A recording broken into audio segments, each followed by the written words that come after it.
It's the live stream. Hello, everybody. I'm fine. I didn't go out last night, so I'm perfectly fine to do a morning show, as far as anyone knows. Hello, good morning. This is the Belgian Grand Prix preview. This isn't the show.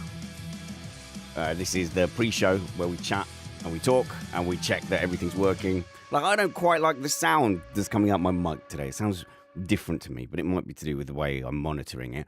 But yeah, this is the bit where you go, "You're still on mute, idiot." And I go, "Oh, is it?" Oh, and I've made soft launch. But also, I haven't told anyone that we're on, unless you subscribe to the YouTube. But this bit gets deleted. All right, so I'm just going to do at everyone in our Discord, because I can't just tell the entire world. I could tweet it, but then people go, "Oh yeah, you would say you're on a live stream because you're anti whoever it is this week. You're anti-McLaren. You're a Norris hater." I'm like, yeah, I am. I'm gonna be a hater to all the peoples. But I think, are you sure it's the sound on your what? Everyone, live stream. I think that's as far as promo I'm gonna get. Yeah, so I do get the you're just a hater of mostly of Verstappen. But I kind of go, I'm a pretty mild version of a hater, aren't I? Like I know there are people who go out the way because, like, when Verstappen punted Russell, you see a spike because everybody wants to tune in to, what are they going to say about Verstappen deliberately hitting Russell? So there's a bit of a spike. There'll be a spike when Hamilton wins this weekend as well with the new suspension.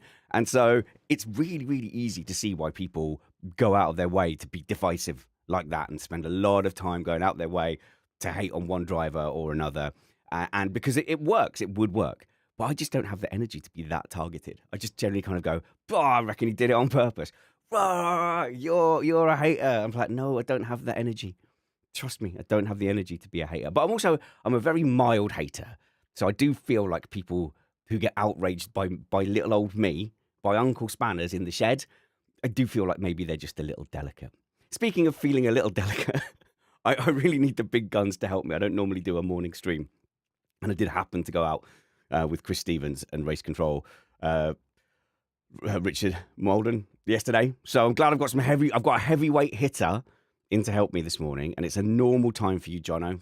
It's TV man Jonno. Hey, Jonno. That's me waffling on in the live stream. Hello. Well, I would say it's an evening show, first off. It's not a morning show. Let's clarify that first off. The second thing is you sound good different. So no. don't think that that's a bad thing. So no. That's number two. And number three, Hamilton could very well indeed win this weekend. I think he can. And I caught that. Don't let that one slip. I heard that. You slipped that in very subtle. Don't worry. They've already caught me in the live stream. Sharky Ahmed says, ever the Hamilton optimist. And Sean says, I'm a Verstappen hater in F1. Outside of F1, he seems really nice. Yeah, I honestly think you can be a sporting hater and it's fine. I'm not sure why people get so upset about it anyway. Like, if you're a football fan, as a Colchester United fan, if I started banging on about how, like, Ipswich is scum, everyone would be fine with that. It would just be a normal... Colchester? Yeah, Colchester United. The grounds are they in 5th division or...? Yeah, I mean, not far off. Are they? Or... It's the 4th tier, yeah. But the ground is, like, within earshot, all right? And, God, it's going to be terrible, Nick. We live too close to the stadium. We're going to hear all this, not a peep, unless, like, you'll occasionally hear a roar and you go, oh, a big team. Like, there was one, I correctly predicted it. I said, it must be Wrexham playing because of their only way is they bring, like, quite a big support with them and they must have scored. So I was like, I reckon Colchester must be 1-0 down to Wrexham. I hadn't seen the schedule at all. I just guessed from the unusually loud cheering. Hello. Well, Wrexham came down to Australia a couple of weeks ago and I went to the match. They played one of the local clubs here. Yeah.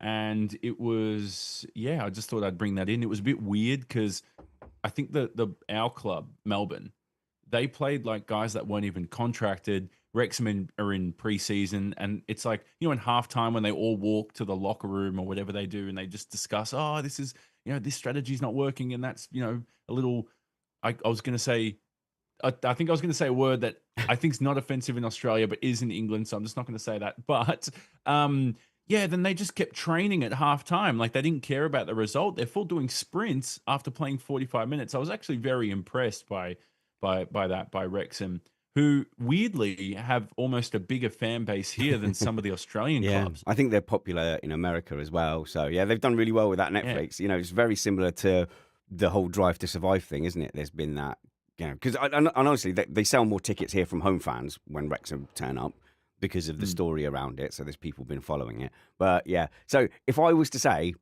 obviously Ipswich are scum, no one would care. In a sporting context, that sounds fine. And, you know, like I've often, you know, I'll tell that joke where I said, my son asked me, Dad, do Ipswich Town supporters love their children? And I say, no, son, not like we do. Not like we do.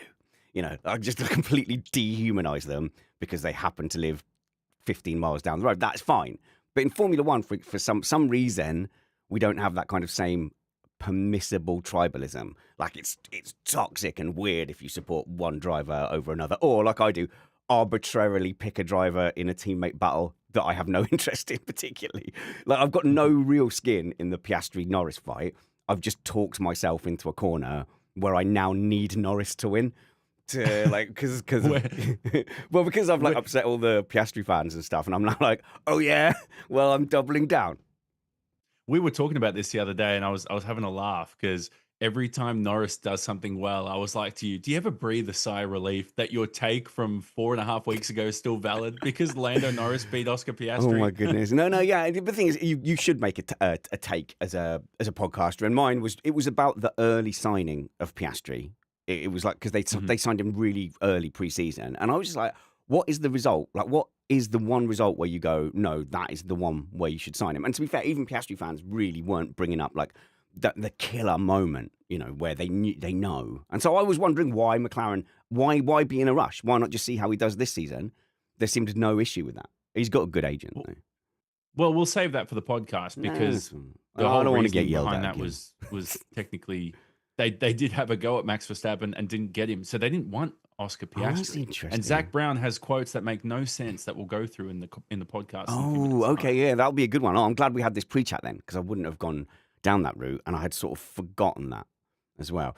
But yeah, so to be honest, and then what happened is we've got basically the opening of the season has a lot of tracks where all my things that I was critical of Piastri about didn't really apply. Like there was no tyre wear. Even when there was a high wear circuit, there was a couple of high wear circuits early on in the season, but they just got off the tyres quickly.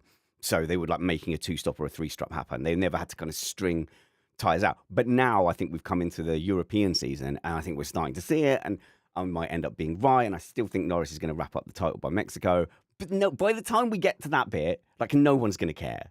They're not going to be like, oh, Spanish, oh, I'm so sorry about the beginning of the season. Like, it doesn't matter. Do you know what I mean? But it's good fun for now. People will forget. People will forget. The other thing I find weird is like my whole like childhood growing up and even, you know, getting into podcasting and just journalism in general. I was like, I'm always going to be the unbiased fan. I don't care who wins. Like, obviously, I love to see Lewis Hamilton win a race, and this weekend he will, hopefully. But I also, at the same time, will judge him poorly where I do. So I thought, you know what? I am an unbiased fan where I can be, and I do that in all sports that I follow. Then I'll have an unbiased take on the podcast, and then I read the comments later and go, I swear to God, I'm not being biased. What the hell is this? I think people just want to hear what they want to hear. But you know what? It's all part of the fun. It's the and bias. I think without that, we don't have the passion. Honestly, I think the bias is just an easy way to dismiss your an opposing opinion as wrong. So if I have an opinion that you don't like, then you just say, well, his opinion is invalid. Because, by the way, do I sound all right? His opinion is invalid because it's due to bias. Therefore, disregard that and only regard my argument. So I get accused of bias every which way because people want to dismiss the argument, and it's an easy way to do so. But that's the problem there is, and sometimes I almost feel too generous to, let's say, a Max Verstappen, because I go, well, I don't want to criticize Max because then I'll be criticized for being biased. No. And then I go, wait a second, now it's the opposite because now I'm not criticizing the guy that we're competing against. Honestly, like Sky, but they were capitulating to the Dutch fans from like as early as like 17, 18. And every time they said, oh, he's done a bit of a maverick thing, they would get this hate, and you could see them panicking because they'd go, and Verstappen, he was a bit wild there, but he is a good driver. We all think he's a really good driver, don't we? We all, and you could see them kind of panicking and looking at each other because there was like these waves of, you just hate Verstappen, that's why. And so it really does affect the narrative. And some people will sit there and think, actually, I better not criticize Verstappen for this one, or I should hold back on the thing where he hit Russell on purpose. Like, that's obviously worthy of a bit of criticism and of correctly highlighting that he did it on purpose. But you go, if I do that, I'm going to get waves of these Dutch people coming in and saying some often very abusive, and you just have to kind of go, ugh, it's just part of it now. It's gonna come. Mark says, the tribalism is what puts me off football and pushed me towards F1. Also, I have a strong dislike of anyone who doesn't support McLaren. I love that. Wow. Sean says, well, the thing is, if Mark was following F1 in 2007 and the mid 2000s, boy, was there a lot of hate for McLaren back then when they were the top squad versus Ferrari. So he would have had a field day. It just reminds me of that Austin Powers thing where, is it Roger Moore? He says the line, there are only two things I hate in this world. People who are intolerant of other people's cultures and the Dutch.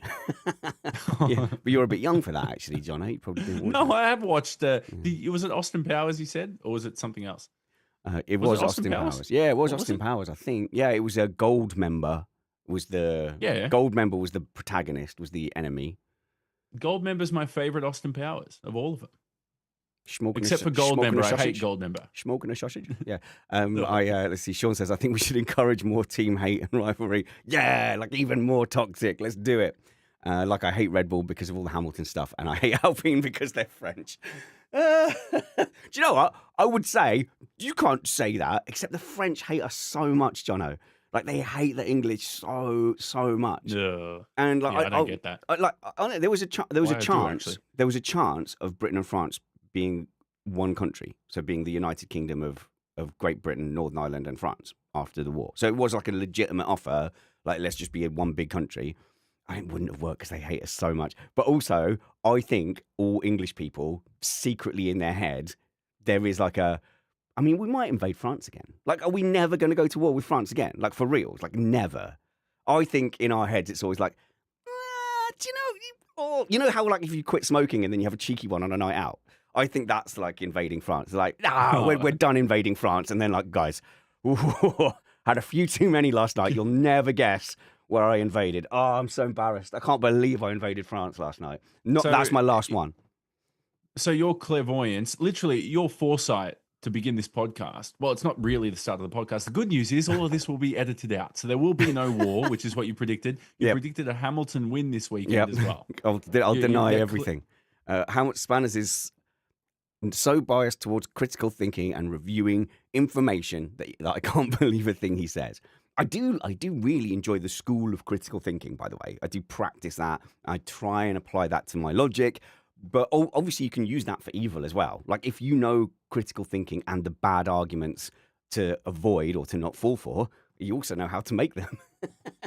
So you know how to do a slippery slope argument. You know how to gish gallop and give so much information that it's hard for the other side to dispute. So you can have a lot of fun with that. Good. I'm glad none of that went in the main pod.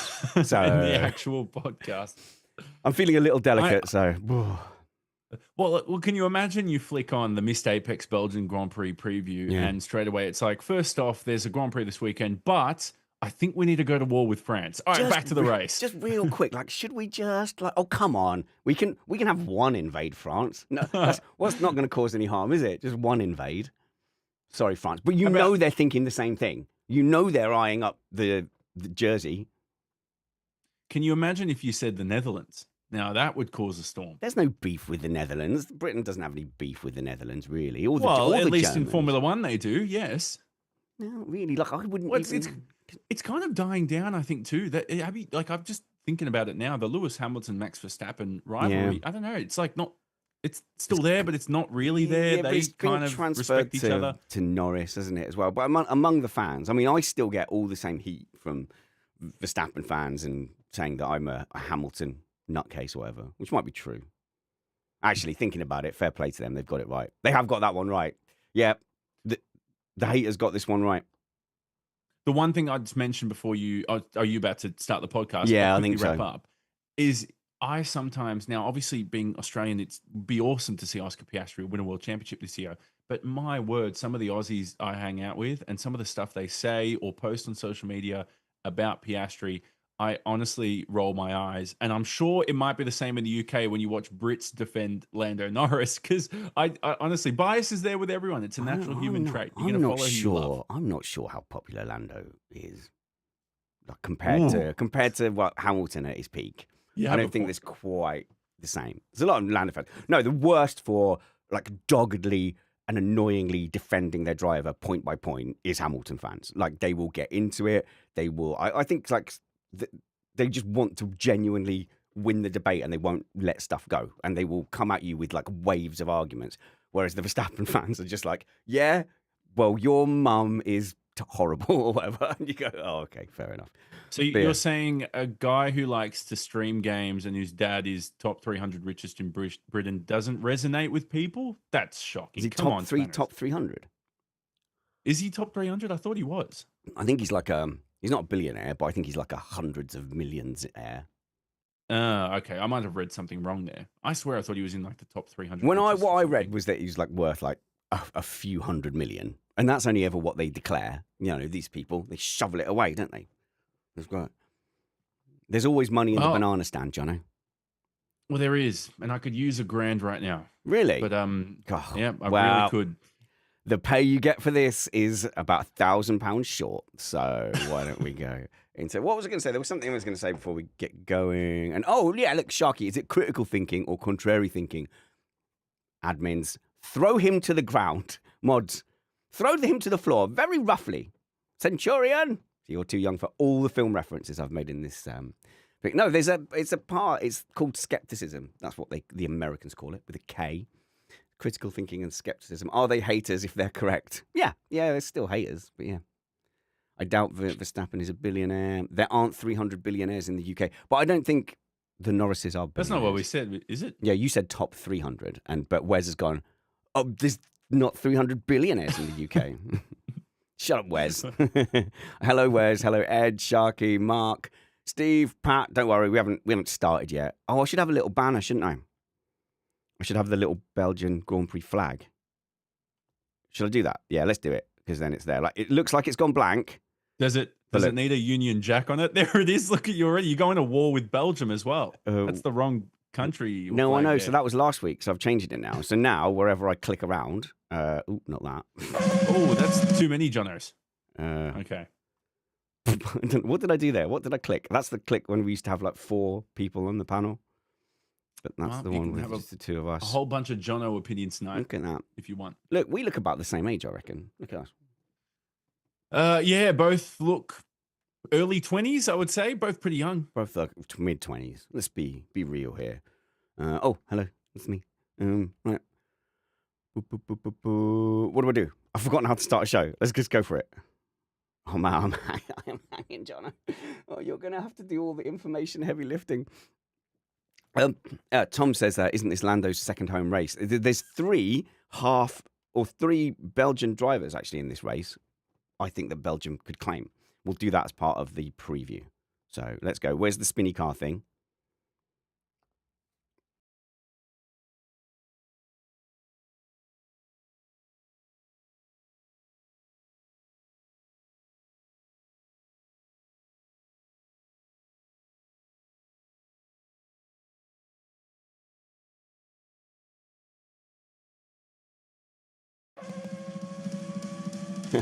One was on mute.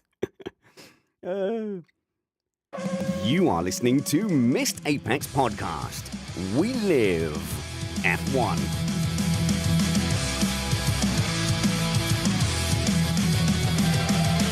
Welcome to Missed Apex Podcast. I'm your host, Richard Reddy, but my friends call me Spanners. So let's be friends. I am excited because it's the Belgian Grand Prix coming up, and it is one of my favorite Grand Prix. It is one of my favorite racetracks. We always feature it in our sim racing seasons. I love lapping around Spa-Francorchamps in my pretend race car, and it always throws up some interesting stuff. Obviously, the weather is a factor as well, but overall, we're just seeing amazing machines around what I think is one of the greatest tracks and greatest racing layouts on Earth.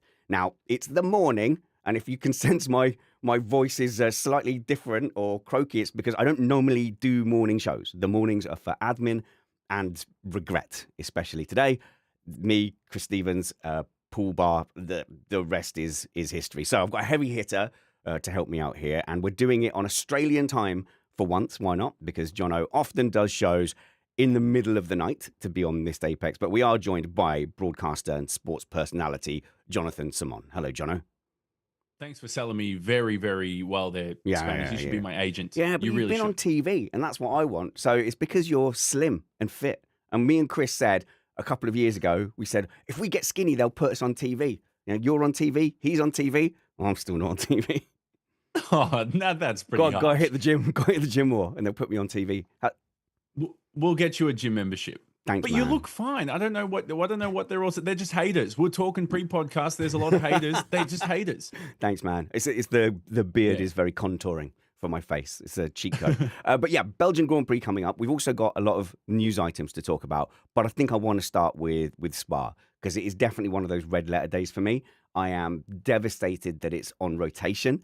And I think the fact that it's on rotation says bad things about the state of Formula One. And I'm sure someone can point me to very reasonable reasons why, and money or safety or whatever. I don't care. I want Spa on the calendar every single year. To me, that's a non-negotiable. It's up there with Silverstone, with Circuit of the Americas. The good news is it'll be on the calendar next year and the year after, and then 2028 it'll be absent. Returns 2029, as you said, on rotation. I think there's another year's gap in 2030. Then it's back 2031. It should be a staple on the calendar. It's a historic track. We love it. It's a great track because you've got a mixture of driving through Belgian forests. It looks amazing. Eau Rouge is one of the best corners in motorsport. I don't care what anyone says. There was a take, I think a month ago, I saw someone online on Reddit or something say, I think Eau Rouge is overrated. Come on, you've got to take that back. That is a terrible take. Eau Rouge is a fun corner, and it's amazing. Well, there's a few problems with Eau Rouge. I would say, obviously the situation at the top. So if anything goes wrong, it goes wrong hard, and you can get cars bouncing back onto the track. So ideally, to the right hand side, you would have runoff. So obviously, we have had tragic occurrences of cars coming back into the middle of the race circuit. And I wonder if, you know, in a pure racing sense, it would be better if they had to lift through Eau Rouge, if there's something they could do to, you know, because now it's flat, it's easy flat. I think I've seen them going side by side flat through there. Even back when, was it Alonso and Webber? I think they were both flat through Eau Rouge. Ooh. So I don't think there was a lift there. So that kind of takes away a little bit of the magic of it. But if you see sports cars going through there, I think they have a hard time negotiating it. It's a real challenge. So I would say those are my issues. It's too easy, quote unquote, easy in a Formula One car, and there is that safety issue. The safety issue is really bad because we saw Anton Huber, unfortunately, tragically pass away at that corner 6 years ago. So that was a big problem with that corner as well. Juan Manuel Correa, who went into him, unfortunately, too, he was pretty badly injured. So yeah, there are some flaws to Eau Rouge. Eau Rouge is the bottom part of the corner technically, but it's really what the whole complex is known as when you talk about that corner too. So there's been a lot of upgrades to Spa, which is great because that's helped them stay on the calendar and get a contract extension. But the track itself, what we should mention, Spanners, is it's great to overtake around. And with rain expected this weekend, possibly there's light rain expected all weekend. Sometimes it rains on one corner and then another corner it's not raining. So what tires do you go on? You change the camera from one to another, and one guy's struggling, another one's going full speed in the dry. It's a fascinating track. I always get excited of coming to Spa every year. What was I going to say? Oh, right. When I say Eau Rouge, I mean like everything from the left, right, and then over the top of the hill. Okay. It's people who are the crowd who are like, oh, technically it's just the little bit. I don't care. That's like people who complain about people saying espresso. You know, we've said espresso for so long that like it counts. It's literally in the dictionary. But it counts. Like if I say espresso, you know exactly what drink I want. And to sit there and be like, oh, espresso, actually, that tells me more about you than me. Sabrina Carpenter obviously has somewhat squashed that argument. But yeah, when I say Eau Rouge, I just mean that whole bit, all right? It's like when we say maggots and Beckett's. Like no one ever says, oh yeah, they were really good through maggots. Yeah, or they were really good through Beckett's, because nobody knows in Silverstone which corners are Maggotts, which ones are Beckett's. They just know that whole complex is Maggotts and Beckett's. No, fair enough. And the top section's called Radillon, for those who might be new to F1. That's what it's called. But no, it's called Eau Rouge, and I'm with you. That's what we refer to it as. We all know what we mean. Can I also point out it's not just the Belgian Grand Prix this weekend. It's the Moet and Chandon Belgian Grand Prix. Have you heard of them? They're like the champagne sponsor of Isn't F1. it Moet? Don't you pronounce it Moet? Yeah, I think so. Moet. I don't know. Oh, you've done a right Rodney and Del Boy thing there. Someone's going to get frustrated. I think it's I don't know what's real. So yeah, Sean is asking, are we going to talk about the tyres and the skipping compound? Absolutely, yes. Because I won a really good argument against Stuffy, because he said this has never happened in this regulation set, and I'm sure it has happened, and I was scrambling through, and I had to go quite far back. It was the Australian Grand Prix in 2022 that they did it. They skipped one, but they skipped it the other way, I think, to give people a choice of qualifying tyre. But I want to respond to the slander here from Ed in the live chat. Hello, Patreon live chat. Join them by going on patreon.com/MrApex. Ed says, does that one section of the track make the whole track good, though? I think that is litigious, what you've just said there, Ed. So we are now going to sit and listen to all the other corners I like.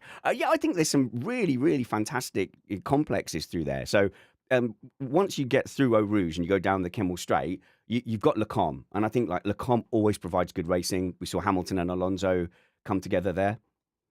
We've seen a lot of drivers come together there over the years too. And, even on the first lap, 2009, Hamilton Button, we've seen so many incidents there. And it's, good braking zone. We've seen Vettel go to the lead in, was it 2018? Hamilton Rosberg as well. I think that was the touch to burst the tyre. So, yeah, everyone's, the T is silent. So, yeah, Moet. Ha! How Australian of you, Jeff, or whoever you are. Well, I don't know. I just read it on paper. But yeah, no, I think that's a great complex. And then even when you come to the hairpin, the hairpin, again, I'm leaning on my heavy sim experience. It's a falling away corner that's really difficult to handle. So technically a challenge. And then you've got the speaker's corner or no name corner. There's still people who call it no name, but I think there's about 5 different names for it. It's a good kink. But then you go down to Pouhon. And that series of corners from Pouhon onwards are fantastic. And then I think, honestly, what gets underrated is the run at the end through Blanchimont to the bus stop chicane, because that's effectively like an extra straight to race into, followed by the bus stop, which, I'm a hater of chicanes, and that's a pretty good chicane. It's a good racing chicane. And I think you reckon? I think so. And it's got one, also I would say it's got one of the best opening turns as well. Like the chaos of turn 1, because there's a lot of room to sweep in from the outside. You get crunch points. Was it Vettel who got pinched inside? Raikkonen and Verstappen got pinched on the inside there, because there's so many just different lines of attack, and it's such a vital exit as well. Anyone who is new to Formula One needs to look up Spa. I think it's 95, where there was a 14-car pileup. Someone will correct me. A 14-car pileup in the rain. And it was 1998. Was it 98? Had literally almost the entire field taken out. Murray Walker described it as, this is the most terrible accident in the whole of my life. I think he said, word for word, something like that. And it's called La Source, is turn 1. And it's very important to get a lot of mustard coming out of La Source, because yes, it's a long run all the way down to Les Combes. I'm going to get banned off this podcast for saying that, but you're lucky. I really love mustard, corners. So. But that's good.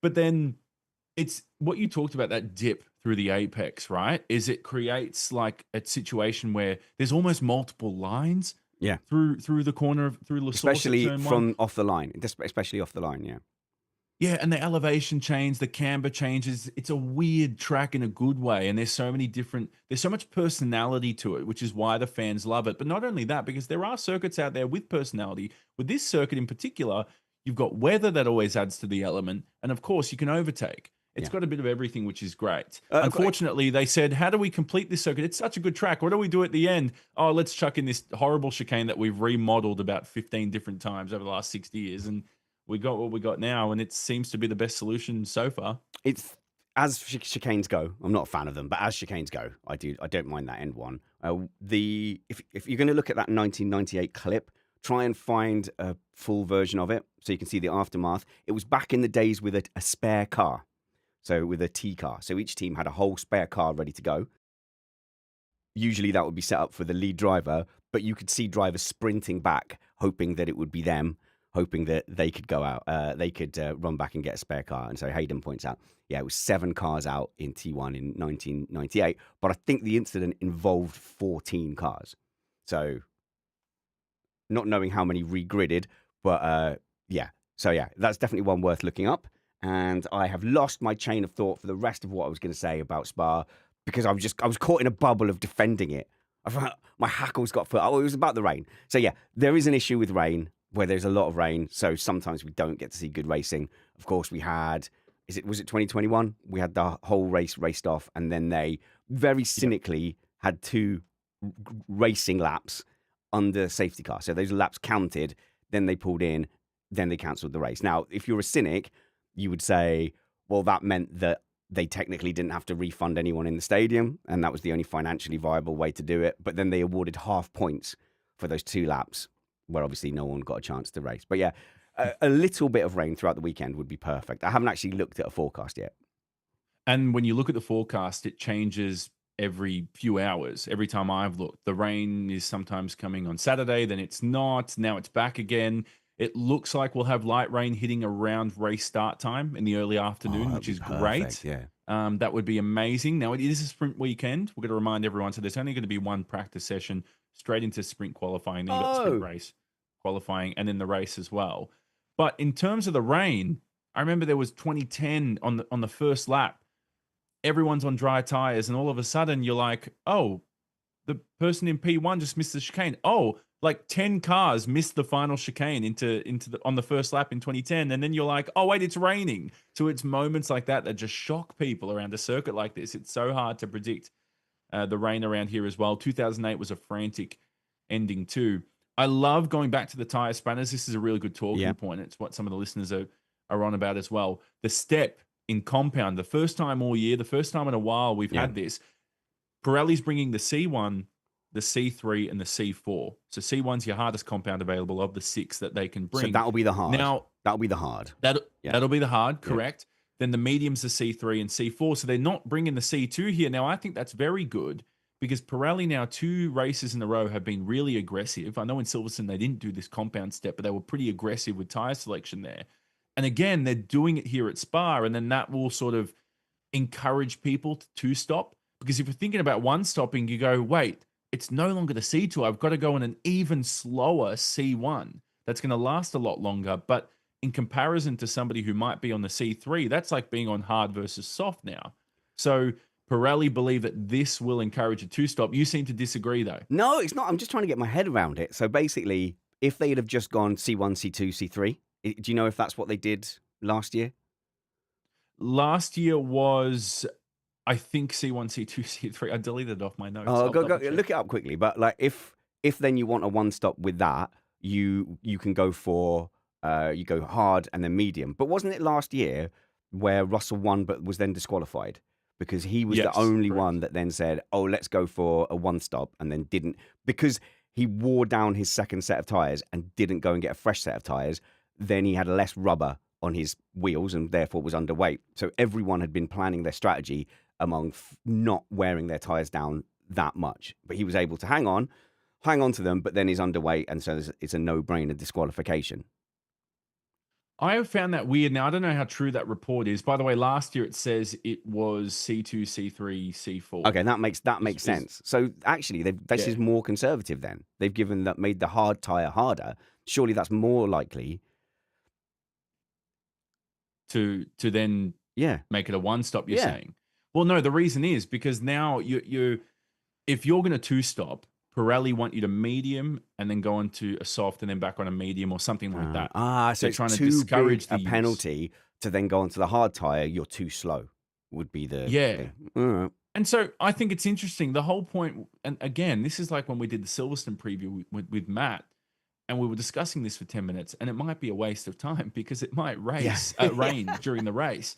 So we might be discussing all this, and then if you think, oh, well, Pirelli can just do this again, bring another compound step at another race in the future, The problem is there aren't many other circuits out there that this might work. You've got like I think a Mexico, maybe Monza. Like it might be too late to do that. Baku, I don't really know where else on the calendar this would work. Maybe Abu Dhabi, the final round of the season. So you have to make sure that if you do this and go too hard or too soft, you have to make sure the tire also and the construction works around certain circuits. It's very complicated, and Pirelli are all across it. I don't think it's a waste of time in any case, because it says a lot about what Pirelli are thinking and that they're trying stuff. So it has taken me a while to get my head around it here. But yeah, basically, if you're going to go for that one stop, which is hard medium or medium hard, probably start on the medium, then go on to hard, they've made that stop unattractive because you're going to be on a slow tyre for a very long time. Exactly. And so it's almost discouraging what George Russell went for last year. So last year they got caught out because no one thought a one stop was on. Therefore, they weren't the correct weight to finish with worn tyres. But they might be looking at that this season and going, oh, do you know what? Let's actually sacrifice and have a bit of extra weight in the chassis so that we can do a one stop. And Pirelli have gone, nah, not so fast. If you do that now, you're going to be on a rubbish tyre for a long time. Okay, fair enough. I thought it was a terrible idea, but now I've been converted. Thanks, Jonno. Well, a quarter of the field last year one stopped. So I would say less this year if that's the case. That's what we're predicting if it's a dry race. It seems like the anti-George Russell strat, because all year he's been really good on the C1 in his Mercedes. I mean, I'm pretty sure he scored a podium at one of the races with it. He's very quick at Spain as well. I think it was Bahrain where he got the podium in the C1. So I don't know if he'll elect to use the hard this weekend again and go for it with this one-stop strategy. It depends how quick the tire is and all that kind of stuff as well. So it's going to be an interesting weekend. Sorry, has anyone put out a projection of what they think because normally they do a little chart, don't they, Pirelli, of what the strategy would be? But if I'm going to guess, based on nothing, is you're going to want two mediums. So you're going to want two C3s, at some point, and then you've got to have one other tyre. So you could have people just like starting on the soft, try and get a good start, rip that to shreds, and then do two mediums until the end. And I think that will probably throw up some interesting stuff as well. Hayden's going soft, medium, medium. Oh, snap. That's exactly what I just said. So I think I'm looking at that as a driver. Most drivers will want the soft, medium, medium versus a very boring medium, hard stint like that. Well, why not hard, soft? Yeah, well, that'll be a little bit. I think that's the worst of all worlds. So you've got one tyre that will melt away, that will be dead after a couple of laps, and then one really slow tyre for the vast majority of the race. That's why you're not a race engineer, Jonno. Well, that's why I was good at driving, and yes, not race engineering. But I will also mention with the sprint weekend, Norris can technically tie the championship lead if he wins and Piastri does not score a point in the sprint. So that's how close the battle is between those two. And it just seems weird again, and I'm going to sound like a broken record, but all year, it just feels like Lando Norris is 100 points behind in the title race. And it's only 6. Yet somehow he's a sprint win away from tying it. I don't understand how. Okay, look, you're Australian, so I'm going to watch my words very carefully. I still maintain. Be careful. That I think Norris is going to end up winning this with races to spare. That is still my bet if I had to bet on anything. And it's to me, it's got a Hamilton versus Bottas vibe, except the only difference is that Norris was beating himself. So Norris was beating himself. We were complaining, we never really got to see Piastri and Norris face off because Norris was just biffing qualifying sessions. And so if he can iron out biffing qualifying sessions, then we're seeing, a truer reflection. And I think it's not fair to say, oh, Piastri didn't win any on merit, because of course he did, because he didn't biff qualifying and he has been fast at various points in the season. I just feel like when Norris has not biffed qualifying, as he's not been biffing qualifying recently, he's just looked faster. I think it's going to go down to the final race, and I think Norris is still going to win it. But I don't think he's going to do it with races to spare. Mexico. Okay, I'll do it. A $5. Here you go. Norris champion, crowned in Mexico. That's like 4 races left, isn't it? That's got to be more. Yeah. I don't know. I think it is. Let's have a look at the calendar. So the whole preview is me and Jonno saying things with authority and then having a worried face and then Googling stuff. Opinions can vary. Sean says, I see Oscar winning by a decent margin. I think, F1 is a momentum game. These championships do ebb and flow. The momentum does seem to be with Norris right now. I think it would be a brave bet, actually, I think, to bet on Piastri now. But I'll take that bet with you, Sean. Even money? Go on, Sean, in chat. Even money bet. Name your price. Not too much, please. I've got 2 kids. There's 5 races to go when the Mexican Grand Prix pops up. All right. So what's the race like 4 from the end? It's Interlagos, then Vegas, then Qatar, then Abu Dhabi. Okay, is the final. Crowned in Brazil, then. That's my new bet. Norris to win it by Brazil. I just feel like he's got the momentum at the moment. I feel like he's got the race pace. I think the tyre management thing I was talking about throughout the season is starting to kind of show now that we're on European tracks and into the European season. It'll show less, obviously, on street circuits. But I think Norris has the edge there. It's very difficult having these debates with people. Like, they insisted that Piastri was fastest. Was it last week? Was it at Silverstone? Because he closed the gap down. And we've had this argument the other way round as well, and it's been incorrect the other way around. I think there is a portion of F1 fans that either don't know or they're using it against an argument that they don't like, that don't realise that the driver up front is managing the pace. So we never really see the pace of a car that ends up with a 10-second lead. They will just be managing that all the way down. And obviously he got the penalty, which, so whether you think it was justified or not, it was annoying because that penalty kind of took away the real race, if you like. It robbed Norris of the chance to go and win it on merit and show what he's got. And then people were saying, yeah, but Piastri closed the gap down. That means he was faster. You don't know the pace of that leading car, generally, is that. It's very surprising. If you see a car that's 15 seconds up front, it's surprising if that lead doesn't come down, because they would generally be going, let's only use the pace in the tyres that we need to. And if that gap comes down to a critical level, then we've got tyres to go and fight. And obviously the chasing car has been using tyres more to close that gap. Am I making sense, Jonno? That's the one argument that infuriates me, is people not getting this thing of the tyre saving from the lead. Not only that, but the driver that you like is the quickest, is generally what most people are going to agree with. So, yeah, I think you have a point there as well. But there are situations where, do you really think Norris was managing in Austria, for example, like in the first stint? It really felt like Oscar was quicker, but just couldn't get past. And Norris drove very splendidly to win that race. So there's situations like that where it really is up to opinion. We don't have the full data to see, like, all the intricacies into what goes into that. Of course, we do have some of them and some of the basics here as fans, but you can argue either way. And that's one of the best things about this title fight. And I think what's causing the most debate in this title fight, it is really hard to figure out who is the overall better driver between these two. And the championship lead at the moment between the two of 8 points reflects that. Yep. And it's consistency. So here we go. We've got Sean saying, I think Norris is peakier and Oscar is more consistent. That is definitely true. That's definitely been true, specifically at the beginning of the season. And Hayden saying, at their best, Norris beats Oscar, but Oscar is less likely to make a mistake. I think that's a really fair summation of it. So there's almost like a win or bin mentality, in a lot of sports. So I'll do the tennis analogies because people love those. Is the harder I hit my forehand, the more chance I've got of a zinging down the line winner, but also the more chance that something's going to go wrong, it's going to hit the net or it's going to go long. So is it like it's not like a lack of skill? Does Piastri just play the percentages a bit more?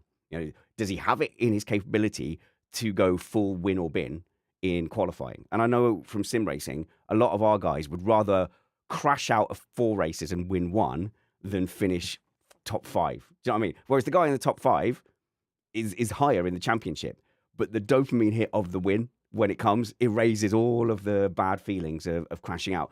So a lot of drivers are win or bin. And was my major criticism of Hamilton, which is why I've said I don't put him in my list of top qualifiers, is because I think he doesn't do a banker lap. He doesn't play the odds. He's always going for his perfect lap every single time. And he was losing out to Rosberg in qualifying battles. Bottas was able to beat him in qualifying. Quite a lot Bottas would start ahead of Lewis Hamilton.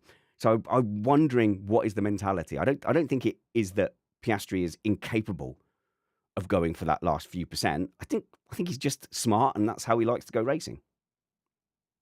I think as well, Oscar Piastri is just get like I know I said in our season preview, I talked about how many drivers do you see make a huge jump in like their third or fourth season, and somehow Oscar Piastri has been one of the very few in history that I have know. done it. Like it's been so impressive Yeah. on that end too. You saying that you don't think Lewis is like he's a good I know. qualifier. You mean like you just wish that overall he had the banker lap sorted? Yeah. But I still think that doesn't make you a bad qualifier. I think Do you you, can do you still know be a how good qualifier dumb without that. you feel when you're talking about statistically the best qualifier of all time and going, nah, don't rate him? And I think Well, but it was like it was like me the other week. I was talking to somebody about how I didn't think Fernando Alonso was I thought he was a better race driver than a qualifying driver, and that got a lot of backlash in that conversation. But I don't care about the stats. It's just I don't think that's a bad argument to say that Fernando Alonso is better in race conditions and qualifying. But you can bring up the numbers and say, hey, he's out qualified these teammates and look at his qualifying battles. I'm like, that's not what I'm talking about. I'm talking about, would you rather have Fernando Alonso on race day or on qualifying day? I'd rather have him on race day. Back in his prime. I'm not talking about 2025 Alonso, but you know what I mean here. they're close enough, Piastri and Norris, that this is a valid debate. And I think both sides have got a reasonable, if people are saying they think Piastri is going to win and he's the better driver overall, like that's nothing to jump down anyone's throat about. So I get the argument. I'm just slightly on the other side of it. So it's going to be a fascinating one to watch unfold. And I think now Piastri has made a couple of errors though. And, he was like bullet cool, bullet calm. He seemed agitated on the radio a few times, Yeah. which we'd not really seen before. And the thing with the braking and getting that 10-second penalty, I thought it was maybe a bit harsh when I was watching it live, having looked back and seen telemetry people have posted and seeing what it was like for the cars down the back of the grid as well. Like Hulkenberg had to leave the track, and you go, no, that did seem like a silly thing to do. And apparently the race control were looking at previous things he'd done anyway, so it was already on their radar. He does that with the consequences, and they slap the penalty on. That has got to go down as an error, because you're even, let's say it was unfair, you're so close to the rules and causing so much of a situation where there are specific rules about what you can and can't do. You go, oh, did he need to do that? Yeah.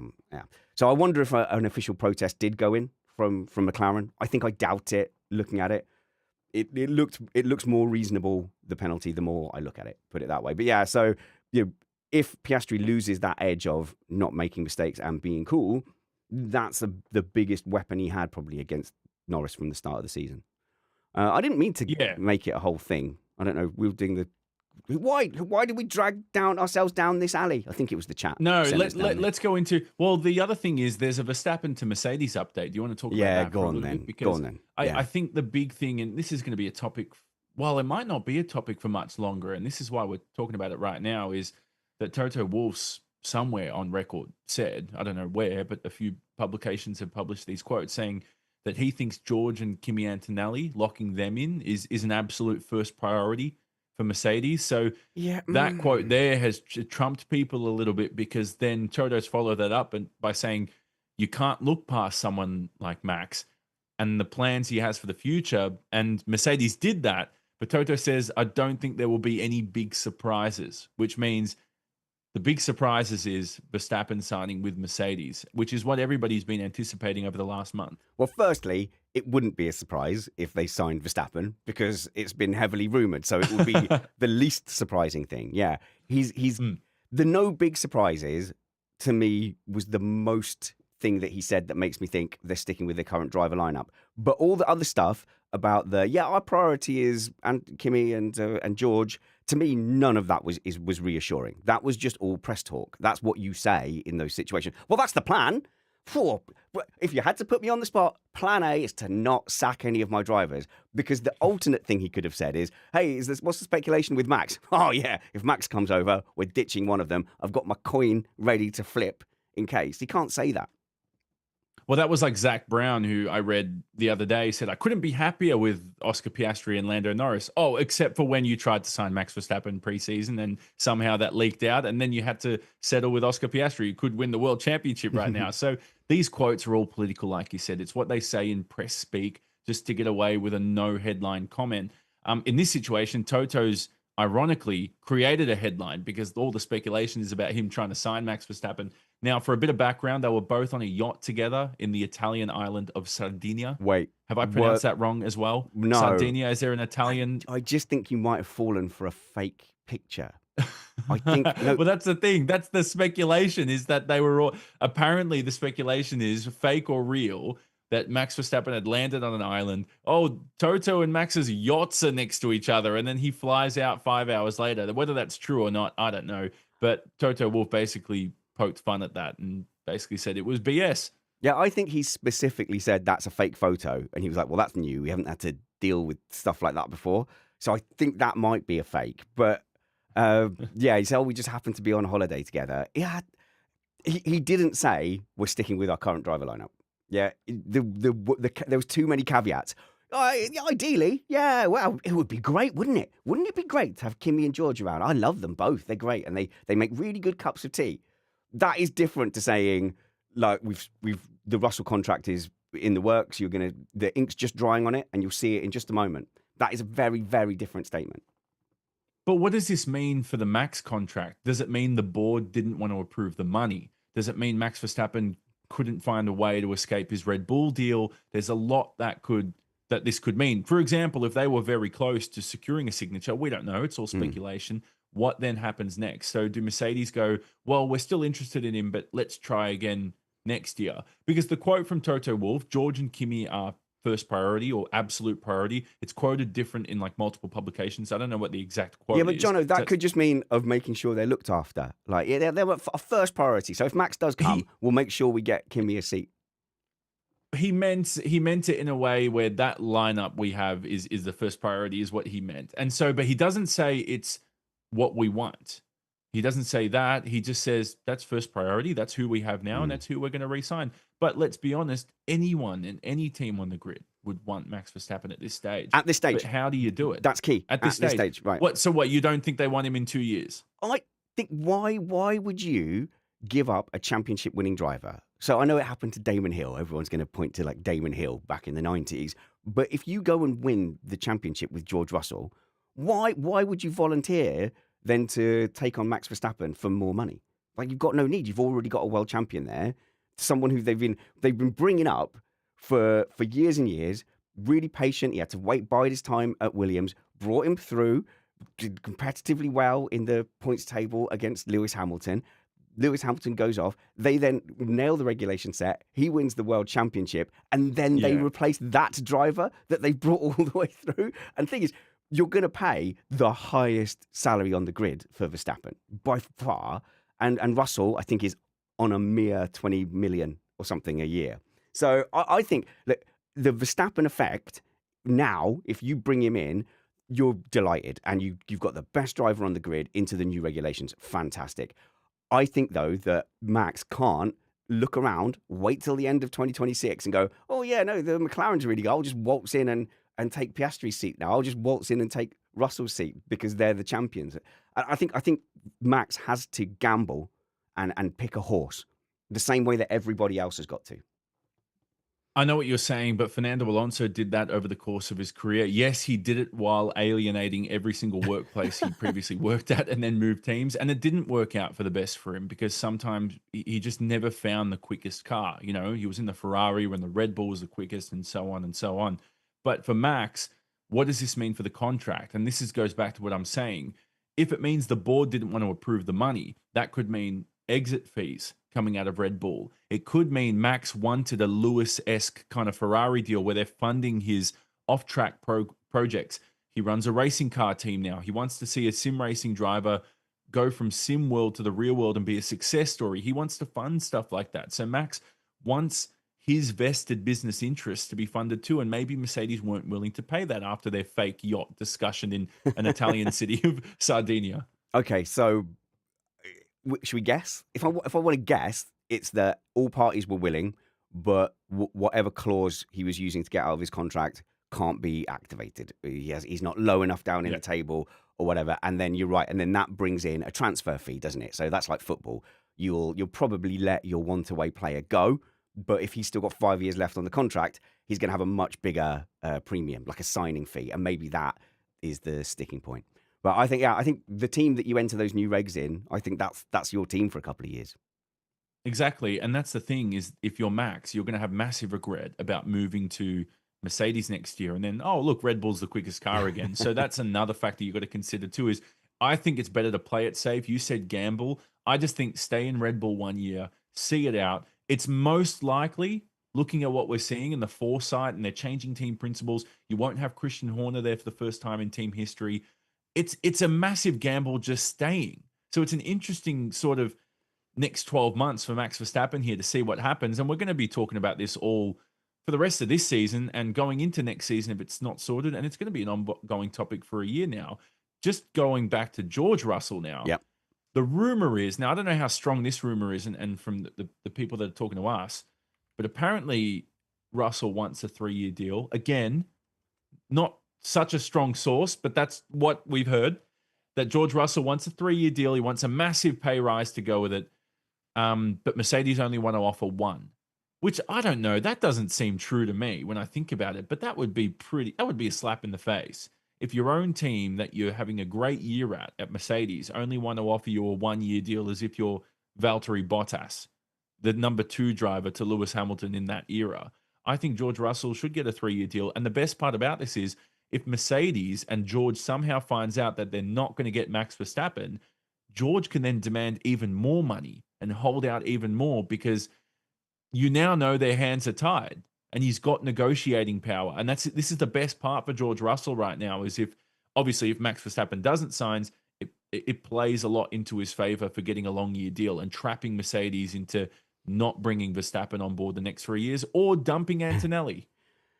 It's such a weird situation because they so obviously want Verstappen. Like that seems like clear. McLaren also wanted Verstappen. And both those teams are correct, by the way. Both those teams are correct. Like I would pick Verstappen over either McLaren driver. And I don't think that's even controversial. That feels hard to complain about. I would definitely pick Verstappen over Antonelli at the moment. I know he was meant to be the second coming of Verstappen and they weren't going to miss out on this superstar again.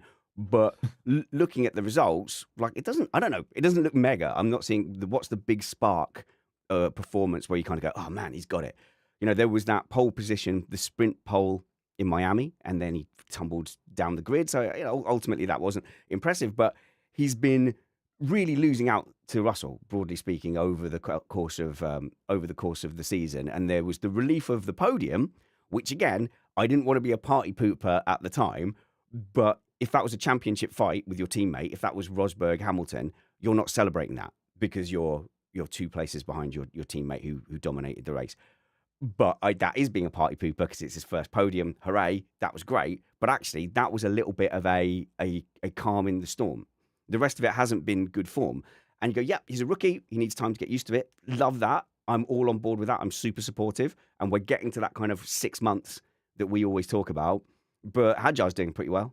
You know, so, you know, he's getting results and looking good. So I don't think you always need a couple of years. I can't imagine they're looking at their lineup right now and saying there's no room for a Verstappen. Like they're definitely not doing that. Yeah, you make room for Max Verstappen. Yeah. It's like when you and I contact agencies for, you know, broadcast work and they go, I'm sorry, we're not taking on new clients. And I'm like, look, if Kim Kardashian were to email you right now, you are taking on new clients. You just don't want me, which is what I hear from literally every person who doesn't want to offer me a job. So it's the same thing at Mercedes. You go, oh, look, I'm sorry, Liam Lawson. We just don't have room for you. We've got George Russell and Antonelli. Oh, Max, excuse me. Let me take that back. No, we do have a seat for you. Yes, we do. Yeah, we're not looking. It's like for going any... into the restaurant where you're accepted. I get it with yeah, we're not looking for any radio presenters right now. And then big signing, big DJ gets signed to station. Oh, I see. You just yeah. I think there is a seat there for Verstappen if they could have ironed it out and if all the money stuff made sense. I think yes, that's right, chat. I think we did expect Russell to beat Antonelli, but it's hard to tell with a rookie. You know, we all hark back to the days of Hamilton just jumping into F1 and just instantly racing and challenging Alonso to the point that McLaren, and this is not a conspiracy theory, McLaren put different levels of fuel in Hamilton's car just to try and keep them a little bit apart on the grid. You know, so I don't think that happens anymore. We don't expect rookies to come in and blow everyone's socks off. Yet, I would Now- say, even by that caveat, I think it's been a disappointing start for Antonelli. Yeah, but he's going up against George Russell, who is a tremendous driver. I almost think George Russell is sold short. I think he's an amazing driver, and I know he went up against Lewis Hamilton, who was almost 40 years old, but he still did a tremendous job against Lewis, and he did a great job at Williams. And I think George Russell, it will go down as a great driver in history when it's all said and done. Let's see if he lucks into the right car. The point is, and the reason I say that is, Verstappen came in so young into the sport and was great. Lewis Hamilton, yes, I know he came in at 22 years old or whatever it was, 21. So he had a couple of years under his belt in the junior formula before he came in, but he was still tremendous against a two-time world champion going for his third. So with Antonelli, you go, all right, have they rushed him? And I do think Antonelli, and I think Spanners, you will agree with this, I do think potentially in 5-10 years, he'll be great. Like, how many drivers do you see who are rushed into the sport? Kimi Räikkönen was the same, only had a handful of car races jumping out of go-karts before he was put into F1. Give him another year and I think he'll be good. So I don't want to sell Antonelli a little bit too short. Hey, look, chat saying, hey, look, Antonelli got top six finishes out of 12. Honestly, you can only compare it to your teammate. That's the only thing you can do in F1 is compare it to your teammate. Because you could have had the 2014, if you had the 2014 Mercedes, then you probably have 12 P2s out of 12, but that doesn't mean that you're doing great. That it's dependent on the car. And I probably am being a little bit harsh. That's fine, but we are getting to like summertime, so you now want to see a strong improvement into the back half. Then, okay, I think that's fair. I think it's fair to go right. You've had 6 months, 12 races to get used to this car. Now show us what you've got. And I think they would have been hoping that they would see enough of him that then they go into 2026 really confident that he's going to be the driver that they have. But my suspicion was always still that it was going to be Russell that got the boot if it's Verstappen comes in. And the contract thing is the biggest part of that. Because if you were going to dump Antonelli, he's not on a lot of money. So you could retain Antonelli as your driver and then go and find him a drive somewhere else. That's not breaking the bank. But re-signing Russell, that is a big financial commitment. So that is the biggest clue that it would have been Russell to make way. Here's how the puzzle will work. It'll be, let's say it's Verstappen, Russell, the lineup, and you do have to dump Kimi Antonelli. They'd send him over to Williams because the rumor is that if Verstappen leaves, they're interested in Carlos Sainz. That's if, obviously, Mercedes keep George Russell, because there's no doubt you'd want to pick up George Russell as well if he was available. So it'd be something to do with Carlos Sainz in this puzzle, whether it's Carlos Sainz going to Red Bull or Carlos Sainz staying at Williams and Russell goes to Red Bull. It could be something like that, or Antonelli. So Sainz's name has somehow found its way into this puzzle.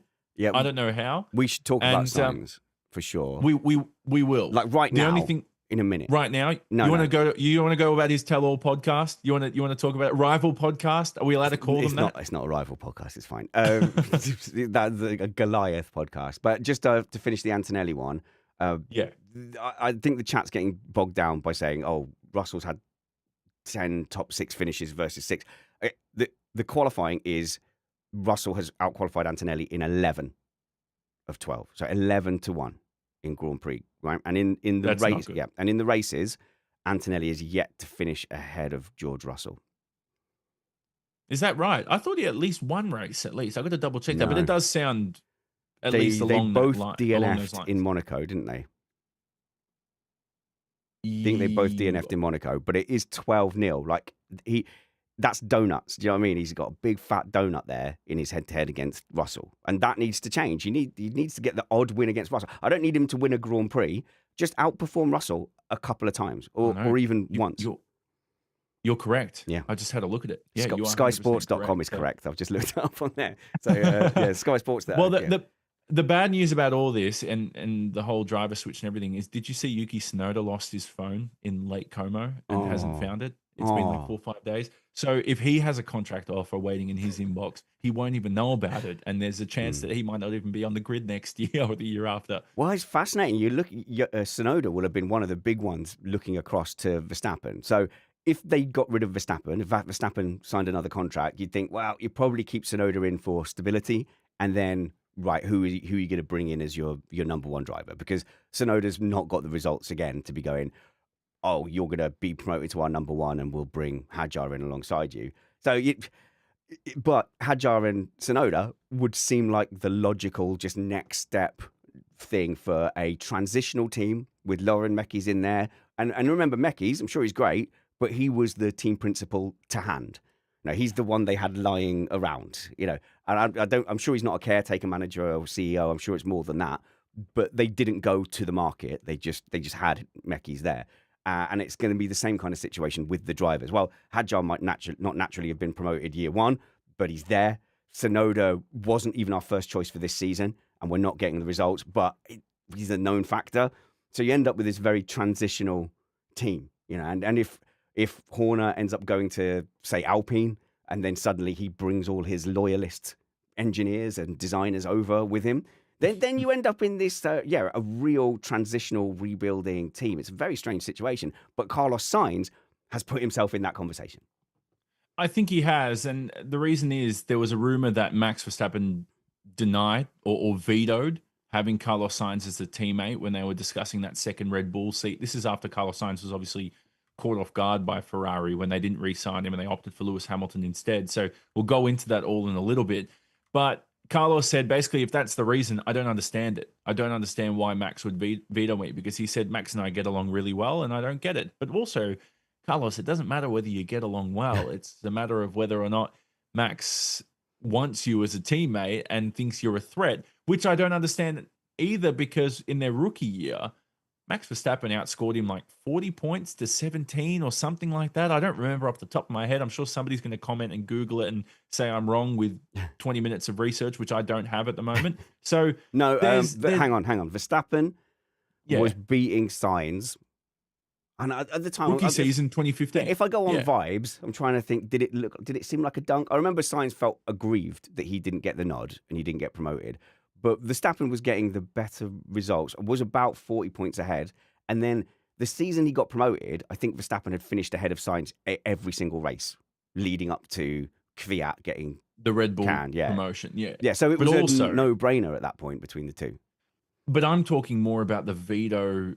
I thought it was more the veto at Red Bull for this year, for Lawson. That's what I thought this was in relation to, unless I'm wrong. No, completely. Yeah, I was just giving some context of when they were both at Toro Rosso. So his argument on it was the high performance pod, which is fine. It's rivals, podcast rivals. No, they're not rivals. That's like saying, oh, yeah, I'm a rival to a moon. Let's see who'll win in a fight. No, that's Jake Humphrey's podcast. Obviously, it's a Goliath podcast, and he's great. I love listening to that, because then I know that my success is just down to me not working hard enough and not using my contacts. And agents saying they don't have space for you as well. Why don't you just work hard, Jonno? Just work harder, and then you'd be on TV. It's a coincidence that it's everyone's nephew is on all the spots that you want. No, I'm not even going to go into that live on air, because I got a lot to say about that off air. Maybe one day, maybe when I'm established in the industry. We'll do a Patreon pod, and I'll talk to you about my experiences in radio as well with all of that. Yeah, we're just bitter. We just don't work hard enough. But yeah, the high performance pod. Yeah. Obviously, they get a great standard of person on there. But yeah, Carlos Sainz was basically saying, "Oh God, what thread am I on? What thread am I on?" Oh yeah, that's it. He was saying, because I did really well against Verstappen, I now know I can go up against anyone. And then you think back and you go, did you do that well against Verstappen? I'm not sure. But then you look at his teammate record, he's had highly rated teammates. So when you look at his record in context of the fact that it was Verstappen, and then who did he have? Who was he teammates with at Brent? Did he go to Renault? Brendan Hartley?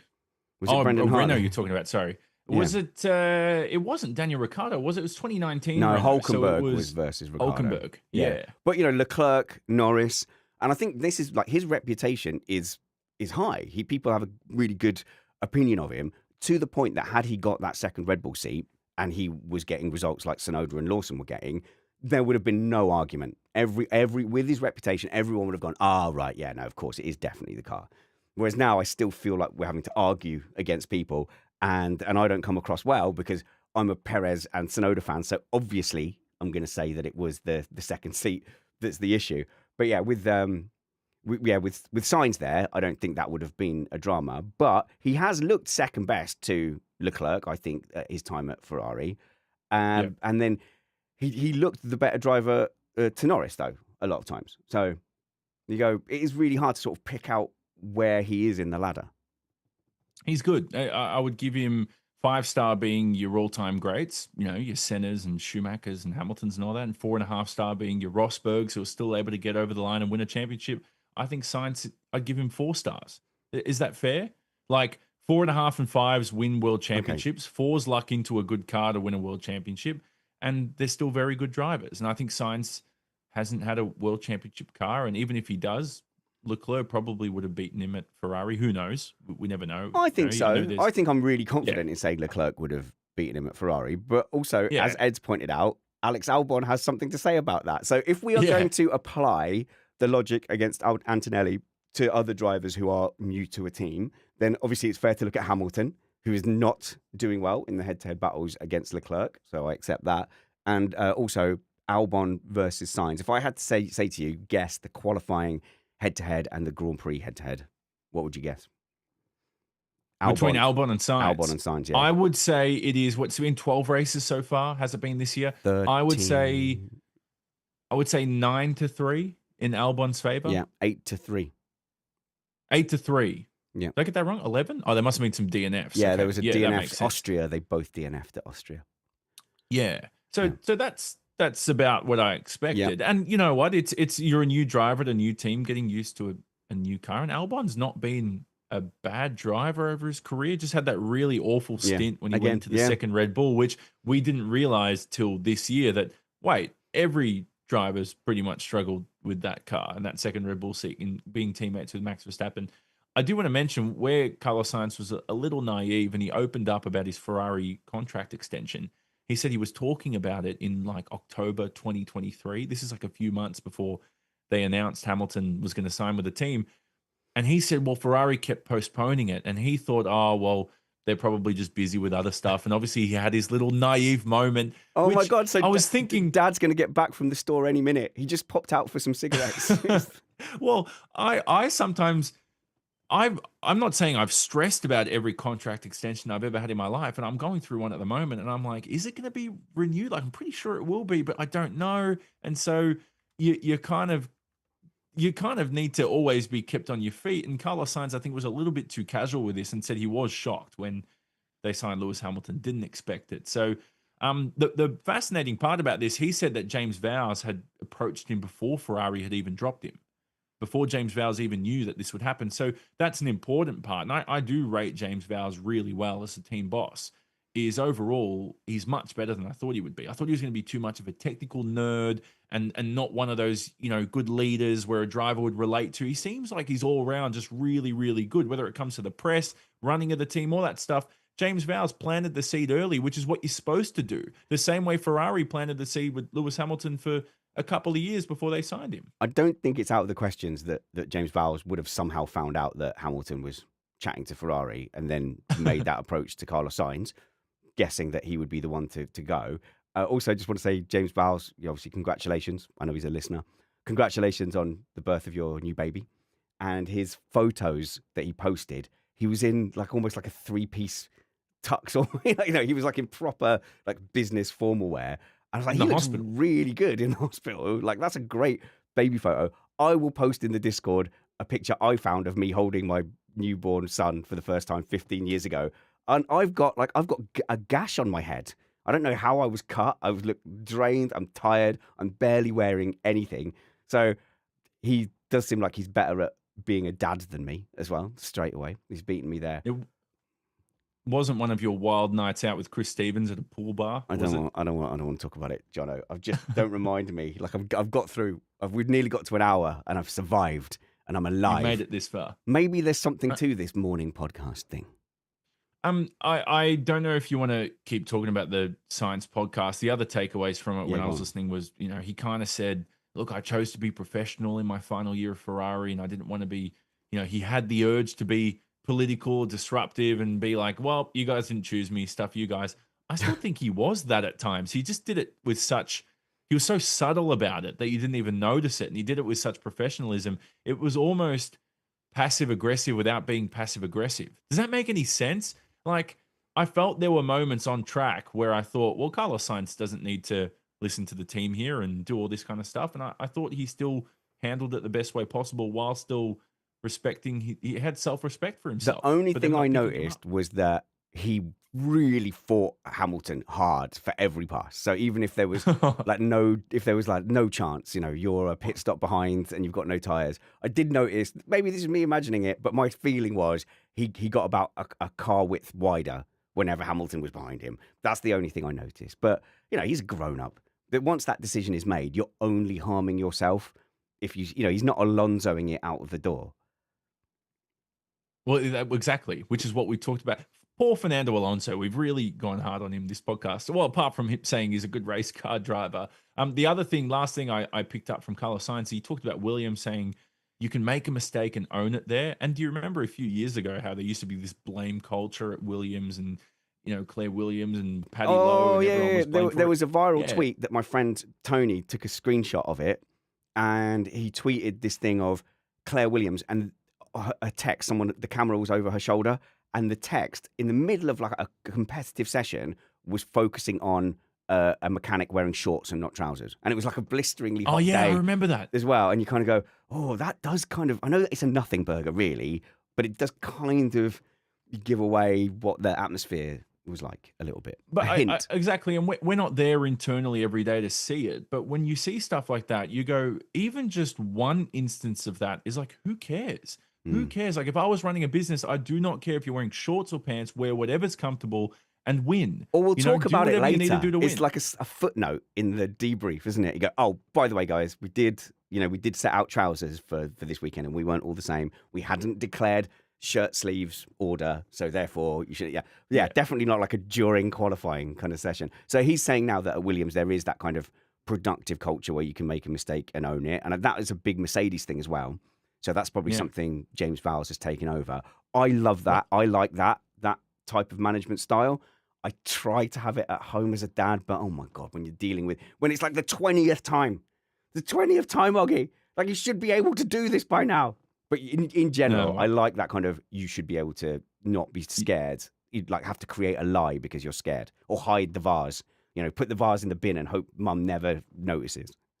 Your kids just don't respect you because you didn't wear a tux to when they were born. That's why. Exactly. You're not James Vowles. I'm glad you continued that sentence and didn't leave it with "your kids don't respect you." Anyway, back to Sainz, back to Carlos Sainz. I think that's pretty much it. That's all that's wrapped up. Unless you want to move on to, this will be the first race weekend where we can interview people properly in a press booth about Christian Horner. Oh, that's going to be because interesting. it feels like ages ago, but it's been 3 weeks between races. I'm really surprised as to what people will say there. We've had a couple of people talk about it. Like Zach Brown said he was surprised by the timing, not the result. Zach Brown just keeps digging and Hates keeps, him. Obviously keeps hates killing him him while he's down. I don't Yeah. think they're not going to be able to turn around and go, oh yeah, that was just all for the press and stuff. No, this seems like a genuine, like that. There's some hate flying around, and Zach Brown looks like he's mates with a lot of the other team principals. But I don't think he would put out Christian Horner if he was on fire. I think he'd just leave him. So, well, the funniest part about this is I caught Bernie Eccleston. Bernie Eccleston, wow, what a throwback to him. Anyway, he basically said, well, the way that Red Bull let go of Christian Horner made it sound like he murdered somebody. And I don't really know if I want to keep and continue talking about that. But not that's so much. it's just Bernie Eccleston speak. Yeah, in a way. So I'm not a big Christian Horner fan, and there's obviously he's still going to be relevant in F1. I'll be really surprised if he doesn't pop up. But all that news did happen a couple of weeks ago, but this is the first opportunity for the gallery press to put a microphone in front of people and get their opinion. So we're going to have to do this whole news cycle of people answering the question in a political way. So if you ask heat of the moment, if it had happened today and then they've got the microphones in front of them later that afternoon, you might get a response worth listening to. But everybody's going to come up with the same answer. We wish Lauren Mecky's there the best of luck there. Obviously, we don't know what's going on in that. We're really focused on ourselves this weekend. You're just going to get that answer over and over again. So I'm not sure how interesting it's going to be. I don't know how much legs it's got, Jonno. No, it doesn't have any legs. I think what's more interesting is Ferrari are potentially bringing this rear suspension update. Well, they are. I think that's confirmed. They're bringing the rear suspension update to Belgium. So what is it? is going to be... What is this update? Well, apparently they're doing something to the rear suspension that will. I'm not going to go into intricacies. You can read all that tech stuff online because I think some people will snooze if as I explain it. But anyway, it'll just help Ferrari run lower ride heights with less plank wear. But also, the ironic part about it is if it doesn't work, it could have the opposite effect where the plank wears even more. And that's been an issue they've had, as you saw in certain races like China this year, where they won the sprint and then were disqualified from the race. The weird part about this is apparently they used a filming day at Mugello to test the component, which technically it's banned to test No, new I think you're all components right. at filming days, but there's loopholes. Yeah. There's loopholes around it. I think that's what a lot of teams do as well. And where the risk comes in with this update for Ferrari is they've only got 1 hour of practice because it's a sprint weekend. And so if it doesn't work, you've got to go into sprint qualifying with this problem. You then got to go into the race and carry it. And then you can, the breathing space they have to test this out and be confident that it's going to work is a big talking point. Can they run the car lower? And is that the issue that they've been dealing with? Because there's also been mystery qualifying issues, power steering issues. There's a lot to fix with this car, and yet it's still arguably it's Silverstone's second quickest. It's fair to say. There was a lot of stuff in the news about Ferrari went in Carlos Sainz's direction, like they followed Carlos Sainz's advice for development, and they're still dealing with a lot of the fallout of that. And apparently, the power steering thing is down to preferences that Sainz wanted. It's been a year and a half since he left. What were they listening to him in December? Carlos Sainz be like, "Oh, I think the power steering's great. Where you really need to fix, I think you need to run the car lower." Yeah, I think you do. And everything he's saying is false. See, that's his subtle passive aggressiveness there. False advice. Well, Lewis Hamilton has never not finished on the podium in the Belgian Grand Prix. So Ferrari are about to ruin that because that was the same stat that was true at Silverstone as well. No, wait, is that true? Are you're saying that retirements don't count, right? Is that what you're saying? Because he retired in 2009. And didn't I can name. Oh, hang on, didn't he? He hit Alonso as well, didn't he? He didn't finish on the podium that race. You must be thinking of a different race. No, 2009 he hit Button on the first lap. 2011, I think it was with Kobayashi. 2012, Grosjean hit him on the first lap. That's three races I can think of. What am I talking about then? Thank goodness you're here. Oh my God. Maybe you're preparing for the Hungarian Grand Prix. I don't know. Possibly, but yeah, I it's one of those things with Ferrari. I keep hoping that the fix is going to come and Lewis can go and grab a result. But quite frankly, if Ferrari are going to get a result at the moment, it's far more likely that it's Leclerc that's going to be the one to get that result, which, by the way, I don't mind at all. I think I'm not like a Leclerc fan, but I think he's a great driver. Or maybe I'm a Leclerc fan. He's a great driver, and I'm happy when he does well. Does that make me a fan? Wait a minute. It just makes you a good person. Did I just realize that live on air? Yeah, I thought you were always... You're a Verstappen fan, aren't you? Really, in this podcast is what I've learned the last few years listening to it. Anyway, the other interesting part I think I mentioned, I just want to go into that power steering issue about Ferrari is both drivers, Leclerc, your fan favorite at the moment, Charles Leclerc, who you love, and of course to Lewis Hamilton, they both said, well, sometimes the power steering doesn't give us the best feedback in high-speed corners. I don't know if that's going to be fixed. That's something else they need to look into at Spa. The other issue is the Ferrari power unit. They often think that there's a rumor, this is not 100% confirmed, that maybe the power unit runs too hot in qualifying. And by the time they get to Q3, think of it like your computer's been on or your phone's been in hot weather for like an hour. And then all of a sudden the phone says, sorry, but you can't use your phone. It's about to reset. That's essentially what's happening to their engine. And so by the time it gets to Q3, it's not as quick. That's another rumor that's come out with Ferrari. We had that interview with Francesco Campello. He was a good friend at Ferrari. Yeah. Yeah, I know. Francesco. I know it's Francesco Campello because I was struggling with that pronunciation, sorry.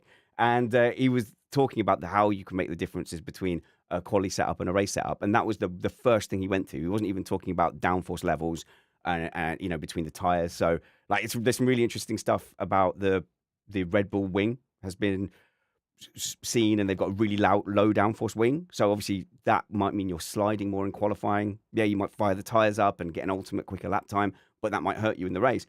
Interesting, the Ferrari engineers' go-to was basically you can open up the cooling or close up the cooling to give you a bit more performance. But then in the race, you'll then have to do some lift and coast. And we did hear, I think in the last Grand Prix with Leclerc, and they were saying lift and coast everywhere. Eventually they're like, every corner, lift and coast. And that's got to be depressing but it buys you a little bit of quality performance. But that's so yeah, I'm not surprised by that. If their engine is running hot, I'm not surprised by that, and I wonder how much they prioritize getting a good qualifying position in that calculation. You didn't have time to ask our good friend Francesco about the amount of siestas apparently that Ferrari engineers are having. Yeah, Hamilton said. Hamilton said, "I turn up and no one's there," and he says everyone just disappears at the same time. Now I think that's cultural. So I don't want to be. I'm not trying to be anti-Italian, but I've gone and like worked with my Italian colleagues. I was in a joint Italian British engineering team. Went over to Italy, and I found the same things that Lewis Hamilton is talking about.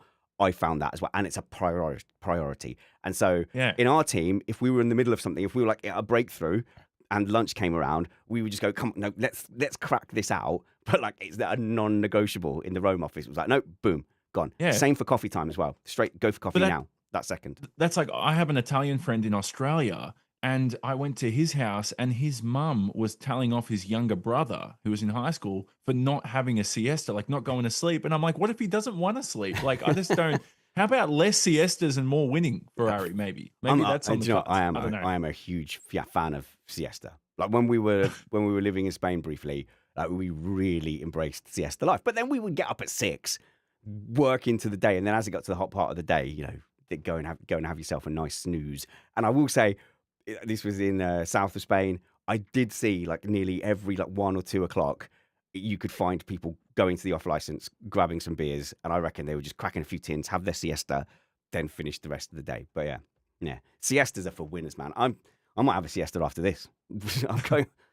Yeah. Oh no, I've got a 1 o'clock meeting. Darn. Okay, no siesta for me. Jonno, it's been a great preview.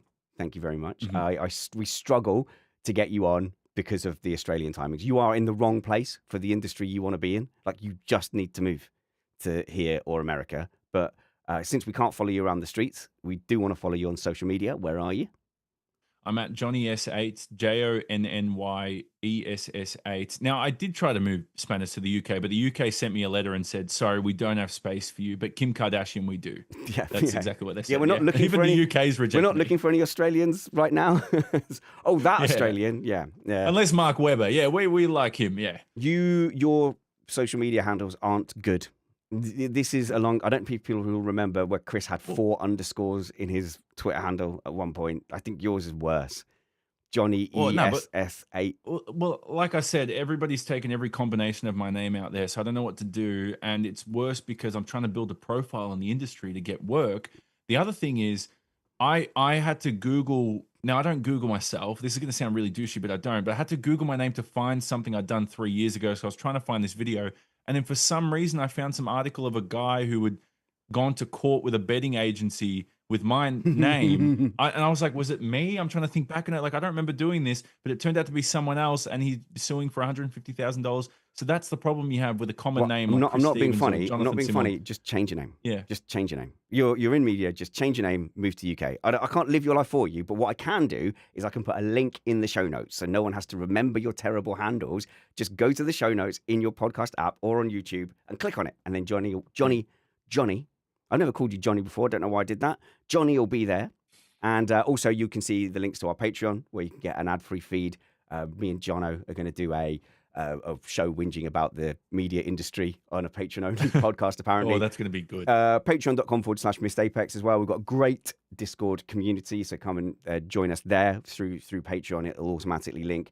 And just get a warm, fluffy feeling that you're letting an independent podcast compete with the bigger podcasts. Not the high performance pod, but we are up there in the charts, in the episode charts on the Monday morning.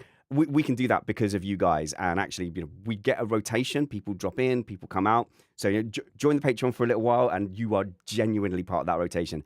That keeps us going. At the level that we're at the moment, I can sleep at night. Like I go to bed without panic attacks. Or like it's really great at the moment, the level of Patreon support. People are always dropping off, so we'd love people to kind of rotate in and join the Missed Apex community. I think that's all from us, isn't it, Jonno? Unless you've got anything burning to get off your chest.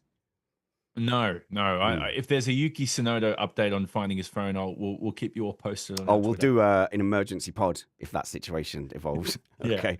Guys, I am not going to be here on Sunday, but I am going to drop in early in the week. because obviously I will be like you guys, screaming at the YouTube, screaming at the podcast, going, that's not right, Kyle. That's terrible. So I'll do a Spanners drop in early in the week, but you will be left in the very capable hands of our MotoGP host, Kyle Powers. He's great. So he's a great host. Plus you'll have Matt and Stuffy as well. So and then we'll pop in midweek for sure for some news or Spanners yells at the panel for stuff. But until we see you next, work hard, be kind, and have fun. This was Missed Apex Podcast. I've used my new soundboards, but I can't roll the titles at the same time. So it's just my face. Well, the titles are going.